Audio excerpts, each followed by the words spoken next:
Q106.7 weather. Here's your KQNK forecast. Chance of thunderstorms with fog and spots early today. Otherwise, sunshine mixed with clouds at times. High temperatures reach up to 91. Winds out of the northeast, 5 to 10 miles per hour.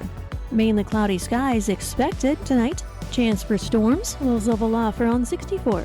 Mainly clear tomorrow. Slight chance of rain showers, 86.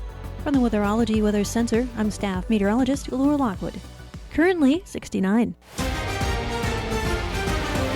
Covering Kansas and Nebraska, this is KQNK News on Classic Hits Q106.7 and Superstar Country 102.5. This Kansas Information Network update is brought to you by Eaton Roofing and Exteriors.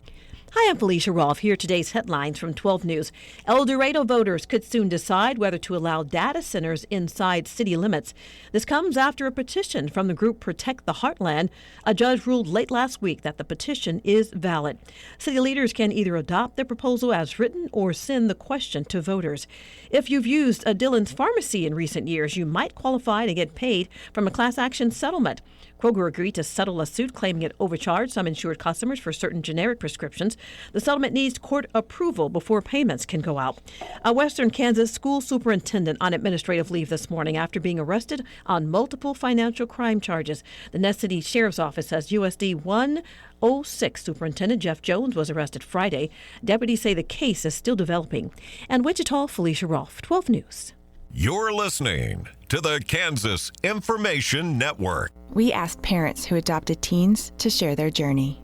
Nathan has taught me to embrace the moment. Age-wise, I'm in my late 60s. I'm old enough to be his grandfather. Will he be embarrassed to acknowledge me as his dad? I think the most important thing we can do is let them know that they're safe, that they're valued and cared for and loved, and that they're important. I knew I wanted to be adopted by him because of how he taught me to be the person who I am today. And it's coming from a dad that didn't expect to become a dad. And I feel very proud to be his son. I was what he needed, and he was what I needed. Every day is full of new opportunities. That's what it's been about, realizing the simple things that it takes to make such a huge difference in these kids' lives. Learn about adopting a teen from foster care at adoptuskids.org. Brought to you by Adopt US Kids, the U.S. Department of Health and Human Services, and the Ad Council. I'm Joanna. Your KQNK News is brought to you by the Norton County Hospital, providing the best care right here at home. A Western Kansas school superintendent was arrested last week on 10 counts amid an ongoing investigation, local authorities confirmed Monday. A booking record from the Ness County Sheriff's Office shows Jeff Jones was booked for making false information, official misconduct, interference with law enforcement, misuse of public funds, permitting a false claim, contributing to a child's misconduct, interfering with judicial process, aggravated intimidation of a witness or victim, and theft. A release from Ness County Attorney Jacob Gayer said the arrest occurred Friday morning at Western Plains High School in connection with an ongoing investigation, but he did not provide additional case details in a release later that day. Jones was later released on bond, and the sheriff's office said there will likely be amendments to the formal charges filed in the 24th Judicial District of Ness County. No charges appeared in a search of online records. The sheriff's office said the USD 106 Board of Education placed Jones on administrative leave on Friday. Western Plains USD 106 Assistant Administrator Elizabeth Lund said the district remains focused on helping all students succeed by providing a quality public education. She said confidentiality laws prevent the district from releasing details about personnel matters, but added that the district has no information indicating the matter involves anything that would pose a risk to student or staff safety. The Agricultural Research Center in Hayes Fall Field Day will be held Wednesday, August 26th at 1232 240th Avenue in Hayes. Registration begins at 8 a.m. with field tours starting at 9. Presentations will address nitrogen management, enhanced efficiency fertilizers, and biostimulants in grain sorghum, sorghum disease management, crop productivity with cropping systems, profitability and soil health in integrated crop livestock systems, pearl millet forage value value, finishing beef cattle research, and residual herbicide programs. Lunch will be served at 12:30. Indoor presentations and a graduate student research poster competition will begin at 1. Registration is appreciated for meal count. To see the agenda and register, visit wkrec.org/events. A weekend attempt to serve an arrest warrant in Dixon County led to the discovery of drugs, firearms, and the arrest of an Abilene man. Sheriff's deputies were serving a warrant Saturday at the home in the 300 block of Opal Road when they developed probable cause that controlled substances were inside. Deputies also encountered a young child who was living at the residence. A search warrant was obtained, and authorities say they found methamphetamine, marijuana, cocaine, other controlled substances, drug paraphernalia, and multiple firearms. As a result, 22-year-old Orrin D. Hewitt of Abilene was arrested and booked into the Dickinson County Detention Facility. Requested charges include possession of methamphetamine, cocaine, and marijuana with intent to distribute, aggravated endangering a child, possession of drug paraphernalia, no drug tax stamp, and criminal possession of a weapon. The case remains under investigation. I'll be back with more news after this. Join our stellar team at Norton County Hospital. Looking for a workplace where compassion meets career growth? Look no further. If you're ready to embark on a fulfilling journey surrounded by supportive colleagues and opportunities for personal and professional development, we want you to be part of our family. Explore exciting career offerings and our comprehensive range of benefits, including capers, on the Career tab at ntcohosp.com.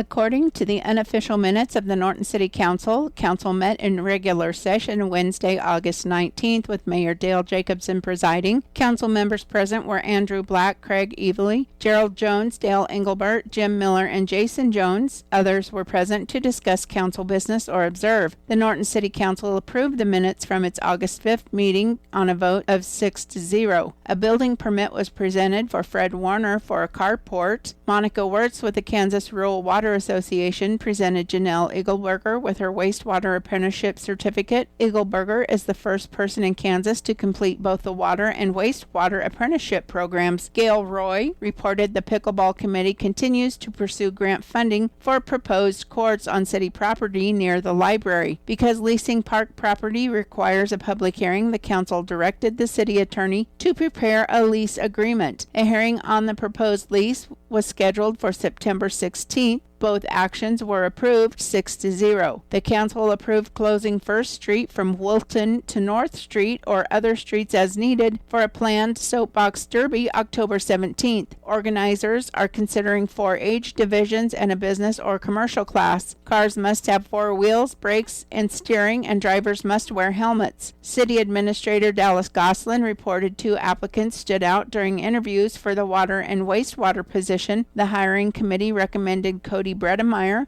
Goslin's brother-in-law. Because of that relationship, Goslin requested a nepotism waiver. Bredemeyer already has a small water system certification in CDL and can begin testing immediately. The council unanimously approved the waiver and authorized an employment offer at a salary and step determined by the hiring committee. Goslin announced Norton received a 2028 City Connecting Link Improvement Program award that will be combined with the city's 2027 project. KDOT also plans to replace the traffic signals with a camera-activated system. Work will include widening turn lanes and some roadway expansions with phases covering Highway 36 to Wilton and Wilton to Wilberforce. The 2028 award is approximately $1.5 million toward an estimated $1.8 million project, leaving the city responsible for roughly $300,000. Officials said the proposed half-cent sales tax for streets and infrastructure would not be used to cover that CLIP expense. Police Chief Mitch Lowry reported chamber activities, including welcoming 8 new teachers. Planning is also underway for the Christmas light event and October soapbox derby. The Public Safety Committee discussed concerns about e-bike use on city streets and sidewalks. The committee recommended developing regulations that would continue allowing e-bikes while addressing rider and public safety. An ordinance is expected for consideration in September. The Public Safety Committee will meet August 31st to review it. The Utility Committee discussed increasing the monthly electric meter charge by $5 and the usage rate by 3% beginning January 1st. An ordinance is expected to be prepared for consideration at the final council meeting in October. The council unanimously scheduled the city's 2027 budget hearing for September 16th. The Ad hoc Sales Tax Committee continued preparing information on the city's proposed 0.5% local sales tax increase for 10 years, which is scheduled to appear on the November 3rd ballot. A special meeting in Town Hall will be held August 27th at the East Campus Auditorium to explain the street and infrastructure repair plan and answer questions. The committee also discussed potentially moving a September Town Hall to October 29th. A Finance Committee meeting was scheduled for August 24th. The Parks Committee discussed addressing metering problems at the park and preparing to meet with organizations that use park facilities. Another Park Committee meeting was scheduled for September 1st. The Personnel Committee will meet August 25th. The Council held 2 10-minute executive sessions for attorney-client consultation concerning a legal matter involving an organizational concern on city property. No action was reported following the sessions. The Council then unanimously approved appropriating Ordinance Number 16 before voting 6-0 to adjourn. This concludes the reading of the unofficial Norton City Council meeting minutes. I'm Joanna. Your KQNK News was brought to you by the Norton County Hospital. You can call the Norton County Hospital at 785-871-3351 for all your healthcare needs. Kansas Agriculture Network News.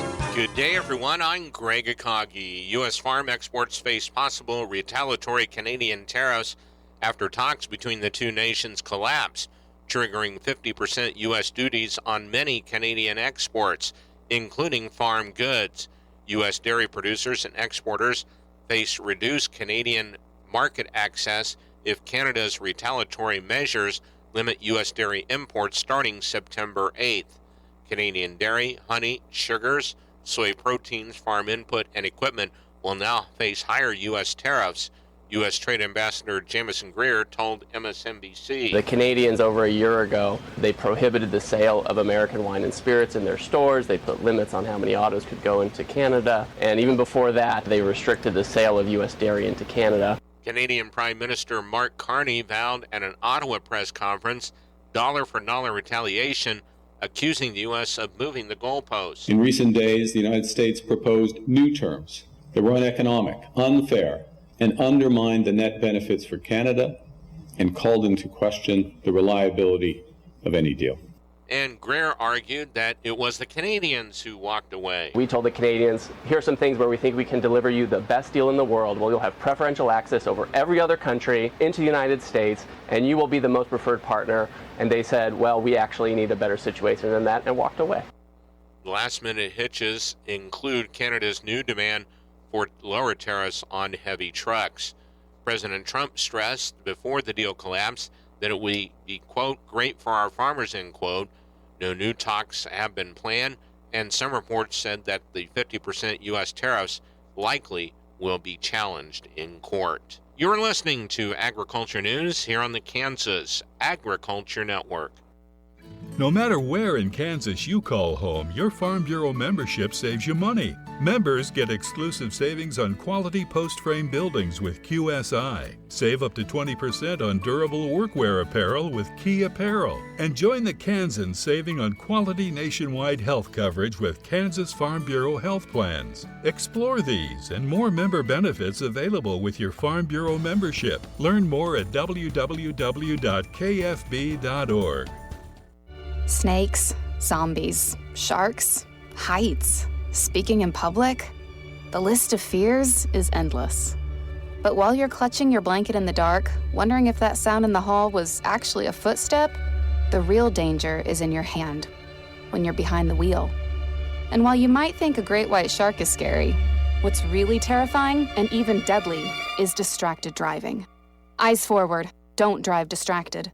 Brought to you by NHTSA and the Ad Council. Kansas Agriculture Network weather. I'm meteorologist Michael Caro on the Kansas Agriculture Network.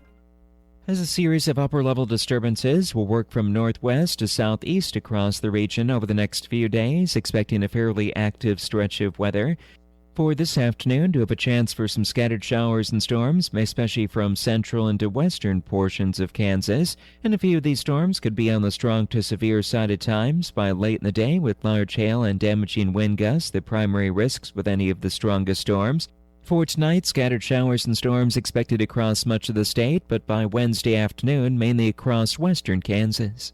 For northwest Kansas, for this afternoon, a mixture of clouds and sunshine with a chance for some widely scattered storms developing, high temperatures reaching up into the lower part of the 90s, and we'll have our winds turning to the north at 5 to 10 miles per hour. Into north-central Kansas, for this afternoon, partly sunny skies, a chance for some scattered showers and storms, with high temperatures in the upper 80s to lower 90s. Winds turning to the east and southeast at 5 to 10 miles per hour. Into northeastern Kansas, for this afternoon, we'll see a mixture of clouds and sunshine, a very slight chance for some showers and storms, mainly in areas to the west of Topeka, with afternoon high temperatures looking to reach up into the upper 80s to around 90 degrees, winds variable at 5 to 10. Staying dry for southeastern Kansas for this afternoon, partly sunny, with highs in the low to mid-90s. East to northeast winds 5 to 10 miles per hour. Slight chance for a shower or storm into south-central Kansas for this afternoon, expecting highs to reach into the lower to middle 90s, but some upper 90s down to near Medicine Lodge. And for southwestern Kansas this afternoon, chance for some scattered storms developing, with high temperatures in the middle to upper 90s. This is the Kansas Ag Network. Hi, I'm Ryan Blaney, a third-generation race car driver, and we dedicate a lot of our time to going as fast as possible. My grandpa Lou is the reason why my dad and I started racing, and I'm really proud to follow in his tracks. But when my grandpa was diagnosed with Alzheimer's, it was a very unexpected bump in the road for us. I've learned a lot on this journey with my grandpa Lou, and the memories of my grandpa will always be with me. It's important to notice if older family members are acting differently, experiencing problems with their memory, or having trouble with routine tasks. Talking about Alzheimer's can be really tough. But if you notice something, have a conversation with your loved one. Encourage them to see a doctor or offer to go with them. Early detection of Alzheimer's can give your family time to explore support services, make a plan for the future, and access available treatments. The Alzheimer's Association provides care, support, and research to help you take control of the situation with your family and manage the disease together. If you or your family are noticing changes, it could be Alzheimer's. Talk about seeing a doctor together. Visit alz.org/time to talk. A message from the Alzheimer's Association and the Ad Council. Thanks for listening to KQNK News, serving classic hits Q106.7 and Superstar Country 102.5. Stay connected to your community 24/7 at KQNK.com and never miss a beat. Grab the free KQNK app for your smartphone. The High Plains Classic Hits Q106.7.